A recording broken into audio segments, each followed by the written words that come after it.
Subscribe ಮಾಡ್ತಿಲ್ಲ, subscribe ಮಾಡಿ. ಇನ್ನಷ್ಟು ವಿಡಿಯೋಗಳನ್ನು ಹಾಕೋದಕ್ಕೆ ನನಗೆ ಮೋಟಿವೇಶನ್ ಸಿಗುತ್ತೆ. ಹರಿ ಓಂ.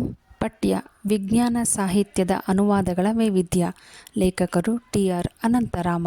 ಕನ್ನಡ ವಿಜ್ಞಾನ ಸಾಹಿತ್ಯವು ಅಂಬೆಗಾಲು ಇಡುತ್ತಿದ್ದ ಕಾಲವೆಂದರೆ 1850ರಿಂದ 1917ರ ನಡುವಿನ ಅವಧಿ, ಅಂದರೆ ದ ಪೀರಿಯಡ್ ಬಿಟ್ವೀನ್ 1950 to 1917. ಈ ಒಂದು ಕಾಲದಲ್ಲಿ ವಿಜ್ಞಾನ ಸಾಹಿತ್ಯವನ್ನು ಟ್ರಾನ್ಸ್ಲೇಟ್ ಮಾಡುವಂಥ ಒಂದು ಸಂದರ್ಭಗಳು ಶುರುವಾಗುತ್ತೆ. ಆಗಿನ ಕಾಲದಲ್ಲಿ ಕನ್ನಡ ಭಾಷೆಯ ಬಳಕೆಯನ್ನು ಎಷ್ಟು ಸುಂದರವಾಗಿ ಬಳಸ್ಕೊಳ್ತಾ ಇದ್ರು, ಜೊತೆಗೆ ಅದರ ಶೀರ್ಷಿಕೆಗಳು ಸಹ ಅಷ್ಟೇ ಸುಂದರವಾಗಿತ್ತು. ಅದರ ಟೈಟಲ್ಸು ತುಂಬ ಅಟ್ರಾಕ್ಟಿವ್ ಆಗಿತ್ತು ಅನ್ನೋದನ್ನು ಇಲ್ಲಿ ಲೇಖಕರು ಹೇಳ್ತಾ ಇದ್ದಾರೆ. ಅದಕ್ಕಿಲ್ಲಿ ಒಂದು ಎಕ್ಸಾಂಪಲ್ ಇದೆ. ಅದು 1881ರಲ್ಲಿ ಅಂದರೆ 1881ನಲ್ಲಿ ಈ ಒಂದು ಟೈಟಲ್ಸ್ ಬಗ್ಗೆ ಇಲ್ಲಿ ಲೇಖಕರು ಹೇಳ್ತಾ ಇದ್ದಾರೆ. ಸಹಸ್ರಾರ್ಥ ವೃಕ್ಷಾದಿಗಳ ವರ್ಣನೆ. ಇದನ್ನು ನಿಮಗೆ ಅರ್ಥ ಆಗಲಿ ಅನ್ನೋ ಕಾರಣಕ್ಕೆ ನಾನು ಇಂಗ್ಲೀಷಲ್ಲಿ ಹೇಳುವಂಥ ಪ್ರಯತ್ನವನ್ನು ಮಾತ್ರ ಮಾಡ್ತಿದ್ದೀನಿ. Description of A millennium of tree. ಇದರಲ್ಲಿ 535 ಔಷಧೀಯ ಸಸ್ಯಗಳ ವಿವರಣೆ ಇದೆ. ಅಂದರೆ 535 ಮೆಡಿಸಿನ್ ಪ್ಲಾಂಟ್ಸ್ ಬಗ್ಗೆ ಡೀಟೇಲ್ಸ್ ಇದೆ. ಜೊತೆಗೆ ಕನ್ನಡದ ಹೆಸರುಗಳನ್ನು ಕೊಟ್ಟಿದ್ದಾರೆ.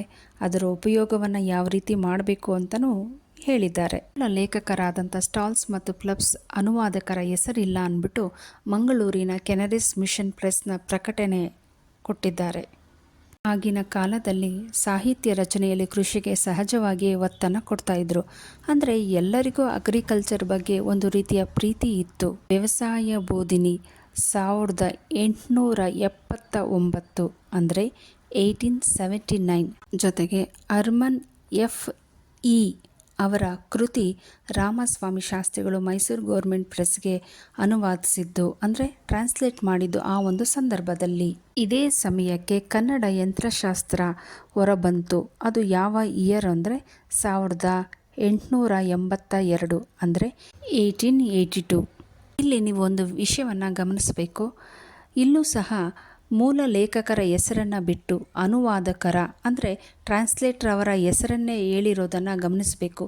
ಯಂತ್ರಶಾಸ್ತ್ರದಲ್ಲಿ ತಾಂತ್ರಿಕ ಶಬ್ದಗಳನ್ನು ಬಳಸದೆ ಅದನ್ನು ಅರ್ಥ ಮಾಡ್ಕೊಳ್ಳೋದು ಕಷ್ಟ ಆಗುತ್ತೆ. ಅಂದರೆ ಇಲ್ಲಿ ಟೆಕ್ನಿಕಲ್ ಟರ್ಮ್ಸನ್ನು ತಿಳ್ಕೊಳ್ಳೋದು ತುಂಬ ಇಂಪಾರ್ಟೆಂಟ್ ಆಗಿರುತ್ತೆ. ಬೋಧನೆಗೆ ಅನುಕೂಲವಾದ ವಿಜ್ಞಾನ ಸಾಹಿತ್ಯದ ಅನುವಾದದ ಮೊದಲನೆಯ ಹಂತವನ್ನು ಇಂದು ದೇಶದ ಸಸ್ಯಶಾಸ್ತ್ರವು ಕೃತಿಯ ಉತ್ತರಾರ್ಧದ ಸಸ್ಯಗಳ ರಚನೆ, ಜೀವನ ಕ್ರಮ, ಹೀಗೆ ಸಸ್ಯಗಳಿಗೆ ಸಂಬಂಧಪಟ್ಟಂಥ ಎಲ್ಲ ವಿಷಯಗಳ ಬಗ್ಗೆ ಈ ಒಂದು ಅಧ್ಯಾಯ ನಮಗೆ ತಿಳಿಸ್ಕೊಡುತ್ತೆ. ಮೂಲ ಲೇಖಕರು ರೆವೆಂಡೆಟ್ JP ಫೆಡರಲ್. ಇದನ್ನು ಪ್ರಕಟಣೆ ಮಾಡಿರೋದು Basel mission book and tract depository, Mangaluru, 1912 1912. ಮುಂದೆ ಪ್ರಕೃತಿ ಶಾಸ್ತ್ರದ ಬಗ್ಗೆ ಅಧ್ಯಯನ ಮಾಡೋದಕ್ಕೆ ಆದೇಶ ಬರುತ್ತೆ. ಅಂದರೆ ಇಂಡಿಯನ್ ಬಾಟ್ನಿ ಬಗ್ಗೆ, ಹಾಗೆ ವಿವಿಧ ವಿಷಯಗಳನ್ನು ಶಾಲೆಯಲ್ಲಿ ಕಲಿಸಲಿಕ್ಕೆ ಹಾಗೂ ಇಂಗ್ಲಿಷ್ ಕೃತಿಯನ್ನು ಅನುವಾದಿಸೋದಕ್ಕೆ ಆದೇಶ ಬರುತ್ತೆ. ಆಯಾ ಸಂಗತಿಗಳನ್ನು ಚೆನ್ನಾಗಿ ವ್ಯಕ್ತಪಡಿಸಬೇಕೆಂಬುದು ಈ ಒಂದು ಮೂಲ ಲೇಖಕರ ಆಸೆ ಆಗಿರುತ್ತೆ. ಇದನ್ನು ಅರಿತಂಥ ಅನುವಾದಕರು ಅಂದರೆ ಟ್ರಾನ್ಸ್ಲೇಟ್ ಮಾಡುವಂಥವರು, ಇವರು ಯಾವ ರೀತಿ ಇದನ್ನು ಅನುವಾದನೆ ಮಾಡ್ತಾರೆ ಅಂದರೆ, ಈಗ ಕ್ಲಾಸಲ್ಲಿ ಪುಸ್ತಕವೊಂದನ್ನು ಇಟ್ಕೊಂಡು ಉಪಾಧ್ಯಾಯರು ಪಾಠವನ್ನು ಬೋಧಿಸುವಂಥ ರೀತಿಯಲ್ಲಿ ಆ ವಿಷಯಗಳನ್ನು ಪೋಣಿಸಿ ಬರೆಯುತ್ತಾ ಹೋಗ್ತಾರೆ. ಇದಕ್ಕೆ ಒಂದು ಉದಾಹರಣೆಯನ್ನು ಅಥವಾ ಎಕ್ಸಾಂಪಲನ್ನು ನೋಡೋದಾದರೆ, ಈ ಮಧ್ಯಾಹ್ನದ ಕಡು ಬಿಸಿಲಿಗೆ ತನ್ನ ಭಿನ್ನ ಪತ್ರಗಳನ್ನೆಲ್ಲ ಮುದುಡಿಸಿಕೊಂಡಿರುವ ಈ ಮರವು ಯಾವುದು? ಕರಿ ಜಾಲಿ ಮರ. ಅರೆ ಎಲೆಗಳಲ್ಲಿ 2 ವೃತ್ತಿ ಭಿನ್ನಗಳು ತೋರುತ್ತಿವೆ ನೋಡು. ಎಲೆಗಳು ಹೀಗೆ ಭಿನ್ನವಾಗಿರದೆ ಸಾಮಾನ್ಯ ಪತ್ರಗಳ ಹಾಗೆ ಇರುತ್ತಿದ್ದರೆ ಮಳೆ ಬಹು ಸ್ವಲ್ಪ ಬೀಳುವಂಥ ಪ್ರಾಂತ್ಯದ ನಿವಾಸಿಯಾಗಿದ್ದ ಈ ಮರಕ್ಕೆ ಏನೋ ಕೆಡಕಾಗುತ್ತಿತ್ತು ಎಂದು ನೀನು ಮೊದಲೇ ತಿಳಿದಿರುವೆಯಷ್ಟೆ. ಮದ್ರಾಸು ವೀಕ್ಷಣಾಲಯದಲ್ಲಿದ್ದ ಚಿಂತಾಮಣಿ ರಘುನಾಥಾಚಾರಿ ಅವರು ಇದ್ದಂಥ ಸಮಯ ಬಂದು 1818ರಿಂದ 1880ರವರೆಗೂ ಇರ್ತಾರೆ. ಜೊತೆಗೆ 1874ರಲ್ಲಿ ಅಂದರೆ 1874ರಲ್ಲಿ ಶುಕ್ರಗ್ರಸ್ತ ಸೂರ್ಯಗ್ರಹಣವು ಎಂಬ ಕನ್ನಡ ಕೃತಿಯನ್ನು ರಚನೆ ಮಾಡ್ತಾರೆ. ಇವರ ಮತ್ತೊಂದು ವಿಶೇಷವೇನೆಂದರೆ ಅದೇ ಕಾಲಕ್ಕೆ ಇಂಗ್ಲಿಷ್, ಉರ್ದು, ತೆಲುಗಿನಲ್ಲೂ ಸಹ ಅವರದೇ ಆದಂಥ ವಿಷಯದ ಕೃತಿಗಳು ಹೊರಬಂದವು. ತೆಲುಗು ಮತ್ತು ಉರ್ದು ಆವೃತ್ತಿಗಳು ಈಗಲೂ ಸಹ ಲಂಡನ್ನಿನ ರಾಯಲ್ ಸೊಸೈಟಿಯಲ್ಲಿ ನಮಗೆ ಸಿಗುತ್ತೆ. ಜೊತೆಗೆ ವಿಜ್ಞಾನ ಸಂವಹನಕ್ಕೆ ಕನ್ನಡ ತಕ್ಕ ಭಾಷೆ ಎಂದು ತೋರಿಸಿಕೊಟ್ಟಂಥ ವಿಜ್ಞಾನಿಯ ಪ್ರಶಂಸೆ ಇವರಿಗೆ ಸಿಗುತ್ತೆ. ಜೊತೆಗೆ ಆಗಿನ ಕಾಲದಲ್ಲೇ 5 ಇಂಚು ದೂರದರ್ಶಕವನ್ನು ಬಳಸ್ತಾರೆ. ಆಗ ಗಗನದಲ್ಲಿ ಸಂಭವಿಸಿದಂಥ ವಿರಳ ಶುಕ್ರ ಸಂಕ್ರಮ ಕುರಿತು ಅವರು ಮೇಲೆ ಹೇಳಿದಂಥ ಕೃತಿಯನ್ನು ರಚನೆ ಮಾಡ್ತಾರೆ. ಜೊತೆಗೆ ಇವರು ಖಗೋಳಕ್ಕೆ ಸಂಬಂಧಪಟ್ಟಂತೆ ಕೆಲವೊಂದು ಹೆಸರುಗಳನ್ನು ತುಂಬ ಆಕರ್ಷಕವಾಗಿ ಇಡ್ತಾರೆ. ಅದು ತುಂಬ ಫೇಮಸ್ ಆಗುತ್ತೆ. ಅದು ಯಾವುದಪ್ಪ ಅಂದರೆ 12 ಇಂಚಿನ ನೆರಳು, ಹಾಗೆ ಗಡಿಯಾರವನ್ನು 12 ಅಂಗುಲ ಶಂಕು ಛಾಯಾ ಯಂತ್ರ ಅಂತ ಕರೆದಿದ್ದಾರೆ. ಜೊತೆಗೆ ಅನ್ಯುಲಾರ್ ಎಕ್ಲಿಪ್ಸ್ ಎಂಬುದಕ್ಕೆ ಕಂಕಣ ಗ್ರಹಣವೆಂದು ಹೆಸರನ್ನು ಕೊಡ್ತಾರೆ. ಹಾಗೆ ವೇಳಾತೀತ ಅಂದರೆ ವಿದ್ಯಮಾನ ಘಟಿಸುವುದಕ್ಕಿಂತ ಮೊದಲು ಎನ್ನುವ ಒಂದು ಅರ್ಥ ಕೊಡುತ್ತೆ. ಹಾಗೆ ಟೆಲಿಸ್ಕೋಪ್ಗೆ ನಾಳಿಕಾ ಯಂತ್ರ ಅಂತ ಕರೀತಾರೆ.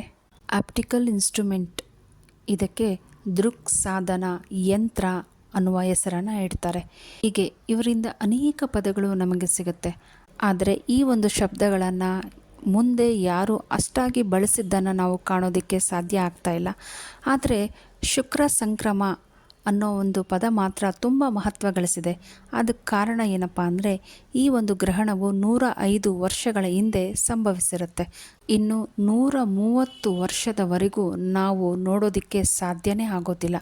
ಆದ್ದರಿಂದ ಈ ವಿಧವಾದ ಗ್ರಹಣವನ್ನು ನಮ್ಮ ಮಕ್ಕಳು, ಮೊಮ್ಮಕ್ಕಳು, ಒಂದು ವೇಳೆ ನಮ್ಮ ಪ್ರಪೌತ್ರರು ಅಂದರೆ ಮೊಮ್ಮಗನ ಮಗ, ಮರಿಮಗ ಅಂತ ಈ ಒಂದು ಪದದ ಬಳಕೆಯ ಅರ್ಥ. ಇಂಥವರು ಕೂಡ ನೋಡಲಿಕ್ಕೆ ಅಶಕ್ಯವಾಗಿರುವುದು. ಈ ಬಗೆಯ ನಿರೂಪಣೆ ಮತ್ತು ಭಾಷೆಯೊಂದಿಗೆ ವಿಜ್ಞಾನ ಸಾಹಿತ್ಯ ಜನಸಾಮಾನ್ಯರ ಒಳ ಮನಸ್ಸನ್ನು ಪ್ರವೇಶಿಸಬೇಕಾಗುತ್ತೆ. ಅಂದರೆ ಸ್ವತಂತ್ರ ಕೃತಿಗಳ ಓಟಕ್ಕೆ ಅನುವಾದ ಕೃತಿಗಳ ಓಟ ಸರಿದೂಗಲೇ ಇಲ್ಲ. 1917 ಅಂದರೆ 1917ರವರೆಗೂ ಈ ರೀತಿಯ ಪರಿಸ್ಥಿತಿಯಲ್ಲಿ ಯಾವುದೇ ರೀತಿಯ ಬದಲಾವಣೆ ಆಗೋದಿಲ್ಲ. ವಿಜ್ಞಾನಕ್ಕೆ ಚಿಮ್ಮು ಅಲೆಗೆ ಸಿಲುಕಲು 1917ರವರೆಗೂ ಕಾಯಬೇಕಾಗತ್ತೆ. ಅದಕ್ಕಿಂತ ಹಿಂದೆ ಒಂದೆರಡು ಗ್ರಂಥಗಳನ್ನು ಇಲ್ಲಿ ನಾವು ನೋಡಬಹುದು. ಅದರಲ್ಲಿ ಒಂದು ಅಂದರೆ ಆರೋಗ್ಯ ವಿದ್ಯೆ, ಆಯುರ್ವೇದ ಔಷಧಿ, ಗುಣಶಾಸ್ತ್ರ, ಗೃಹ ವ್ಯವಸ್ಥೆಯು, ಆರೋಗ್ಯಶಾಸ್ತ್ರವು, ಜಂತುಶಾಸ್ತ್ರವು, ಆರೋಗ್ಯ ವಿಜ್ಞಾನ. ಇದು ಕನ್ನಡದ ಒಂದು ವಿಜ್ಞಾನ ಚಿಂತನೆಯ ಒಂದು ಪ್ರಮುಖ ಘಟ್ಟವಾಗಿರುತ್ತೆ. ಹಾಗೆ ಬೆಂಗಳೂರಿನ ಸೆಂಟ್ರಲ್ ಕಾಲೇಜಿನಲ್ಲಿ ಭೌತ ವಿಜ್ಞಾನವನ್ನು ಟೀಚ್ ಮಾಡ್ತಿದ್ದಂತಹ ಬೆಳ್ಳಾವೆ ವೆಂಕಟನಾರಾಯಣಪ್ಪ ಮತ್ತು ಮೈಸೂರಿನ ಪವನ ವಿಜ್ಞಾನ ಇಲಾಖೆಯಲ್ಲಿದ್ದಂಥ ನಂಗೂಪುರ ವೆಂಕಟೇಶ್ ಅಯ್ಯಂಗಾರ್ರವರು ಸರ್ ಎಂ ವಿಶ್ವೇಶ್ವರಯ್ಯನವರ ಆದೇಶದಂತೆ 1917ರಲ್ಲಿ ವಿಜ್ಞಾನ ಪರಿಚಾರಿಣಿ ಸಮಿತಿ ಅನ್ನುವುದನ್ನು ರಚನೆ ಮಾಡ್ತಾರೆ. ಇಂಥ ಸಂದರ್ಭದಲ್ಲಿ ಅವರೇನು ಮಾಡ್ತಾರೆ ಅಂದರೆ ಮೊದಲ ಬಾರಿಗೆ ವಿಜ್ಞಾನ ಅನ್ನುವ ಒಂದು ಮಾಸಪತ್ರಿಕೆ ಅಂದರೆ ಮಂತ್ಲಿ ಮ್ಯಾಗಝಿನನ್ನು ಪ್ರಕಟಣೆ ಮಾಡ್ತಾರೆ. ಹಾಗೆ ನಾವು ನೋಡ್ತಾ ಹೋದರೆ ವಿಜ್ಞಾನದ ಬರವಣಿಗೆಗೆ ಇಲ್ಲಿನ ಲೇಖನಗಳು ಮಾದರಿಯಾಗುತ್ತೆ ಮತ್ತು ಆಕರ್ಷಕ ಟೈಟಲ್ಸ್ಗಳು ತುಂಬ ಚೆನ್ನಾಗಿರುತ್ತೆ. ಅದಕ್ಕೊಂದೆರಡು ಎಕ್ಸಾಂಪಲನ್ನು ನೋಡೋದಾದರೆ ವಿದ್ಯುತ್ ಎಂಬ ರಾಕ್ಷಸನನ್ನು ನರನು ಕೈ ಹಿಡಿದಿದ್ದು, ಮತ್ತೊಂದು ಎಕ್ಸಾಂಪಲ್ ಅಕ್ಕಸಾಲೆಯ ಮೋಸವನ್ನು ಆರ್ಕಿಮಿಡೀಸ್ ಕಂಡು ಹಿಡಿದಿದ್ದು, ನಮ್ಮ ಭೂಮಿಯ ವಯಸ್ಸು. ಹೀಗೆ ಅನೇಕ ಲೇಖನಗಳನ್ನು ನಾವು ಎಕ್ಸಾಂಪಲ್ ಆಗಿ ನೋಡಬಹುದು. ಲೇಖನಗಳು ಬಹುಪಾಲು ಕೃಷಿ ಸಂಪಾದಕರದ್ದೇ ಆಗಿದ್ದು, ಹಾಗೆಯೇ ಸೈಂಟಿಫಿಕ್ ಅಮೆರಿಕನ್ ಮತ್ತು ನೇಚರ್ ಪತ್ರಿಕೆಯಂತಹ ಅಂತಾರಾಷ್ಟ್ರೀಯ ವಿಜ್ಞಾನ ಪತ್ರಿಕೆಗಳಿಂದ ಸಂಗ್ರಹಿಸಿದಂಥ ವಿಶೇಷವಾದಂಥ ಮಾಹಿತಿಗಳನ್ನು ಅನುವಾದಿಸಿ ಸಂಕಲನದ ಕೊನೆಯಲ್ಲಿ ಕೊಡುವಂಥ ಕ್ರಮವನ್ನು ರೂಢಿ ಮಾಡ್ತಾರೆ. ಇದು ವಿಜ್ಞಾನದ ಸ್ವತಂತ್ರ ಕೃತಿಗಳನ್ನು ಅನುವಾದ ಮಾಡೋದಕ್ಕೆ ಒಂದು ರೀತಿಯ ಮಾದರಿಯಾಗುತ್ತೆ. ಇದನ್ನು ಬೆಳಾವೆ ಅವರು ಅನುವಾದ ಮಾಡುವಾಗ ಈ ಒಂದು ಭಾಷೆಗಳ ಒಂದು ಸಮಸ್ಯೆ ಅವರನ್ನು ಕಾಡುತ್ತೆ. ಆಗ ಅವರಿಗೆ ಸಲಹೆಯನ್ನು ನೀಡಿದಂಥವರು ಸರ್ ಮಿರ್ಜಾ ಇಸ್ಮಾಯಿಲ್. ಇವರ ಒಂದು ಸಹಾಯದಿಂದ ಮೈಸೂರು ವಿಶ್ವವಿದ್ಯಾನಿಲಯದಲ್ಲಿ 1943ರಲ್ಲಿ ಇಂಗ್ಲಿಷ್ ಮತ್ತು ಕನ್ನಡ ನಿಘಂಟು ಪ್ರಕಟವಾಗುತ್ತೆ. ಅಂದರೆ ಕನ್ನಡ ಇಂಗ್ಲಿಷ್ ಡಿಕ್ಷನರಿಯನ್ನು ಪಬ್ಲಿಷ್ ಮಾಡ್ತಾರೆ. ಚಾರಿತ್ರಿಕ ವಿಭಜನೆಯೇ ಕನ್ನಡ ವಿಜ್ಞಾನ ಸಾಹಿತ್ಯದ ಮಟ್ಟಿಗೆ ವಿಶೇಷವಾದ ಮಹತ್ವವಾಗಿರುತ್ತೆ. ಇದರ ನಂತರ ಬಂದಂಥ ವಿಜ್ಞಾನ ಕೃತಿಗಳು ಬಹುತೇಕ ಶಾಲಾ ವಿದ್ಯಾರ್ಥಿಗಳಿಗೆ ಪೂರಕವಾಗುವ ಗ್ರಂಥಗಳಾಗಿ ಹೊರಬರುತ್ತೆ. ಹಾಗೆ ಆಗಿನ ಕಾಲದಲ್ಲಿ ಆದಂಥ ಅನುವಾದಗಳು ಸಹ ಹೆಚ್ಚಿನವು ಅದೇ ಜಾಡಿನವು. ಅಂದರೆ ಈ ಟ್ರಾನ್ಸ್ಲೇಟರ್ಸ್ ಆಲ್ಮೋಸ್ಟು ಸೇಮ್ ಟ್ರ್ಯಾಕನ್ನು ಫಾಲೋ ಮಾಡ್ತಾರೆ ಅನ್ನೋ ಒಂದು ಅರ್ಥ ಬರುತ್ತೆ. ಜೀವಶಾಸ್ತ್ರ ಭಾಗ 3, ಮನುಷ್ಯ, ಪ್ರಕೃತಿ, ವಾಚಕ ಬೋಧಿನಿ, ಪ್ರಾಣಿಶಾಸ್ತ್ರ, ಮಹತ್ವವಾದ ವಾರಗಳು, ಶಿಶು ಸಂಗೋಪನ.